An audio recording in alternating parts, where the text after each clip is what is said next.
드라마 응답하라 시리즈의 흥행은 물론 식품업계에서도 그때 그 시절의 맛을 찾아 단종 제품까지 재출시하는 등 레트로의 열풍이 아주 뜨거운데요. 여러분은 그때 그 시절이라고 하면 어떤 것이 가장 먼저 떠오르시나요? 그중 하나로 저는 우유급식을 꼽아볼까 합니다. 축산에 대한 모든 비하인드 스토리를 전해드립니다. 육류에 대한 모든 것, 육스토랑. 저는 마칼럼니스트 박상현입니다. 오늘 들려드릴 육스토리는 바로 우유입니다. 초등학교 시절을 보낸 이들이라면 누구나 우유급식에 대한 추억이 있기 마련이죠. 선택이라기보다는 당연했던 우유급식. 여러분도 예전에 우유급식 할 때 추억 하나씩 있으시죠? 학교 앞 문방구에서 팔던 초코가루를 사가지고 갔는데 친구들끼리 쟁탈전이 벌어진다거나 우유 당번이 돼서 2교시 끝나고 우유를 받으러 갔을 때의 그 비릿했던 우유 냄새. 다들 이런 비슷한 기억 하나쯤 있으시죠? 그런데 우유급식 과연 왜, 언제부터 시작된 걸까요? 우선 학교 우유급식에는 분명한 목적이 있고 그 목적은 크게 4가지로 나눠볼 수 있습니다. 첫째, 성장기 아이들을 위한 충분한 영양 공급. 둘째, 영양 불균형의 사전 방지. 셋째, 저소득층 학생들을 위한 복지 증진. 그리고 네 번째는 우유 소비 촉진을 들 수 있습니다. 좋은 품질의 우유가 안전하고 원활하게 공급되어 성장기 아이들에게 먹일 수 있게 하는 것이 주목적이고, 낙농업의 발전과 축산업에 종사하는 사람들에게 안정적 소비처를 마련하여 경제를 안정시키는 2가지 목적을 함께 충족시키는 것이죠. 우리나라의 급식은 조선시대의 성균관에서도 찾아볼 수 있는데요.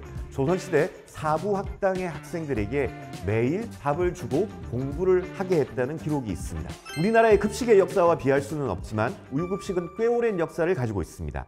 정부가 수립되고 나서 그 이듬해인 1949년 유엔사나 국제아동구호재단의 지원으로 보건국에서 초등학교를 통해 분유, 콩, 우유 등을 급식할 것을 계획했다고 합니다. 그동안의 곡물 위주의 급식에서 새로운 메뉴가 추가된 셈인데요. 이를 우리나라 우유급식의 시작이라고 볼 수 있을 것 같습니다. 1962년이 되면 뉴질랜드에서 매년 젖소를 들여오기 시작하면서 시중의 우유 소비가 안정적으로 증가하였는데, 이렇게 국내의 연유, 분유 생산 기반이 이루어져 우유의 생산량을 조절할 수 있게 되었죠. 또한 박정희 대통령은 아이들에게 우유를 충분히 먹이고 싶다는 의지를 갖고 당시 서독 리드케 대통령과 협약을 통해서 경기도 안성에 국내 최초의 현대식 낙농 목장인 한독 낙농 시범 목장을 건설하게 됩니다. 독일로부터 젖소 200마리를 수입하고 젖소뿐만 아니라 수의사, 목장 관리자 등 전문 기술자를 파견받아 선진 낙농 기술을 이전받으면서 우리나라 농가에 낙농 기술을 보급하였고, 이는 우리나라 낙농 기반 조성의 기틀이 되었습니다. 한독 목장을 지금도 볼 수 있냐고요? 한독 목장은 낙농 기술, 축종별, 시범 목장 등을 거쳐서 현재는 국내 유일의 농축산 테마파크인 농협 안성 팜랜드가 되었습니다.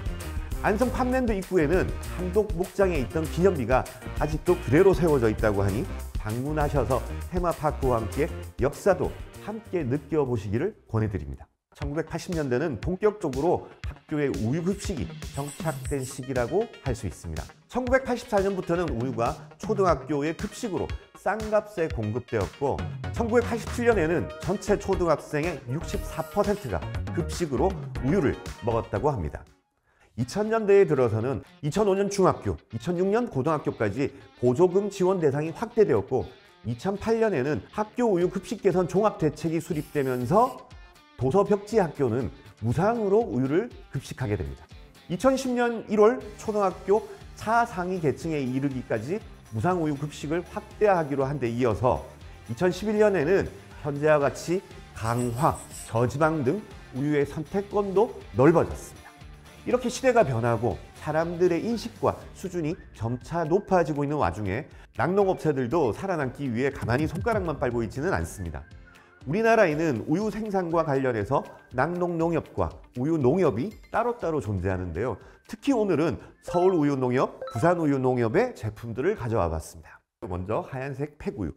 가장 익숙한 우유고 학교 급식에서 가장 많이 먹는 우유이기도 하죠.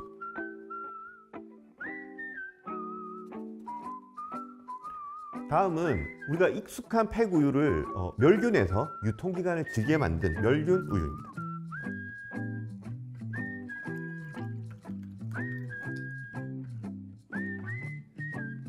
자, 세 번째는 새로 출시된 A2 우유입니다.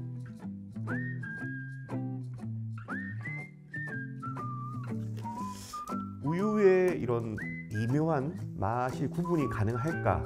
저도 한번 먹어보면서 셋을 한번 비교해 보도록 하겠습니다.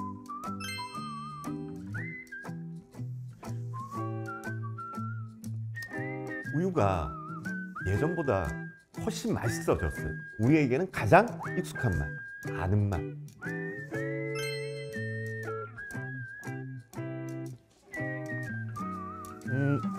맛은 생우유에 비해서 조금 밍밍할 수 있지만 크리미한 느낌이 많이 들고, 그리고 무엇보다 유통기간이 길다는 장점 때문에 활용도가 좀 높은.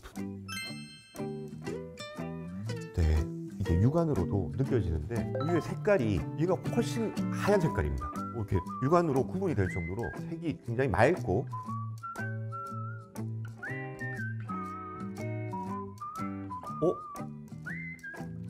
이건 고소함에다가 이 견과류에서 느껴지는 약간의 이 오일리한 느낌까지 더해져가지고 그리고 가벼워요.